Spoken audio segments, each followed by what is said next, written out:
Remember the good old days when Beto O'Rourke was saying things like this? That I'm not looking at 2020, and in fact, I'm completely ruling that out. Not going to do that. No matter what, win or lose, you're not going to run in 2020. Win or lose, I'm not running in 2020.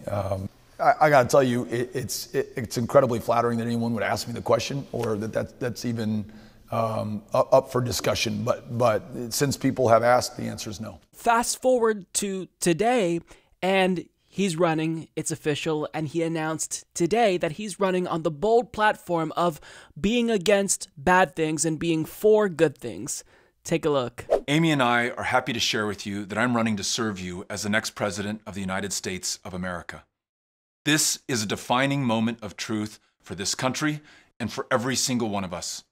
The challenges that we face right now, the interconnected crises in our economy, our democracy, and our climate have never been greater, and they will either consume us or they will afford us the greatest opportunity to unleash the genius of the United States of America. In other words, this moment of peril produces perhaps the greatest moment of promise for this country and for everyone inside of it. We can begin by fixing our democracy and ensuring that our government works for everyone and not just for corporations. We can invest in the dignity of those who work and those who seek to work. We can ensure that every single American can see a doctor and be well enough to live to their full potential. And all of us, wherever you live, can acknowledge that if immigration is a problem, it's the best possible problem for this country to have. And we should ensure that there are lawful paths to work, to be with family, and to flee persecution. We can listen to and lift up rural America. We can work on real justice reform and confront the hard truths of slavery and segregation and suppression in these United States of America. We can reassert our global leadership and end these decades-long wars and be there for every woman and man who has served in them. And perhaps most importantly of all, because our very existence depends on it, we can unleash the ingenuity and creativity of millions of Americans who want to ensure that we squarely confront the challenge of climate change before it's too late. This is going to be a positive campaign that seeks to bring out the very best from every single one of us, that seeks to unite a very divided country. All right, so he vaguely touched on some issues, but he didn't really list any specific policy positions that he's fighting for. So let's just go to his website and see what he stands for. Oh, okay, so it doesn't look like he has a platform up on his website yet. There is merchandise available, but no policy specifics, and this is fine because campaigns usually, even if they don't put up their official platform yet, they usually will communicate key issues that they're fighting for to Jeff Stein of the Washington Post. He's been tracking all of their policy positions whenever a candidate launches. So let's go ahead and check Jeff Stein's Twitter account. And oh, look at that. He also has not gotten back to Jeff Stein about his specific policy positions. Okay, so I'll admit that this is definitely a little bit weird that he's not coming out swinging with specific policies out of the gate, but I mean, he does have a rally that he attended, his first post-announcement rally in Iowa, so I'm sure that he's going to lay out some really specific plans for policies that he plans to implement, right? But these challenges, I'm absolutely convinced, will bring out the absolute best in every single one of us. And we have something that almost no other country in the world has. We have the single greatest mechanism to call forth the genius of our fellow human beings. This democracy, more than 320 million people strong, can bring the ingenuity, the creativity, the resolve of an entire country. And each one of these challenges can and will be met. But the foundational challenge to get all of this done is to fix our democracy. Only when it works, and only when each one of us can work within it, will we be able to meet these threats. And so this setting right now, the very first event of our campaign for president, is an example not only of the way that I wish to campaign across this country for every single American, and I could care less your party persuasion, your religion, anything other than the fact that right now we are all Americans and we are all human beings, and we do everything within our power for one another, for this great country, and for every generation that follows. I don't think he's going to talk about policy.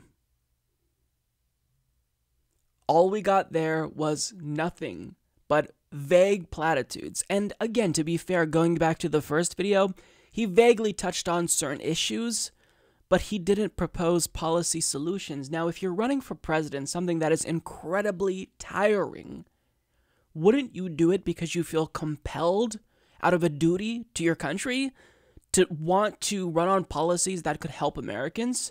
Well, no, because 9 times out of 10, these politicians are running not because they care about Americans, but because they care about themselves. And he kind of indicated that this was the case in an interview with Vanity Fair, where he said, man, I'm just born to be in it. So obviously he isn't running because he feels compelled to fight for a specific policy that would help Americans. He's running because he wants to be loved. He wants the admiration. He wants to be a celebrity. And the problem with Beto O'Rourke is that he's trying to rehash the hope and change era in 2019 and 2020 when he's just not reading the room right.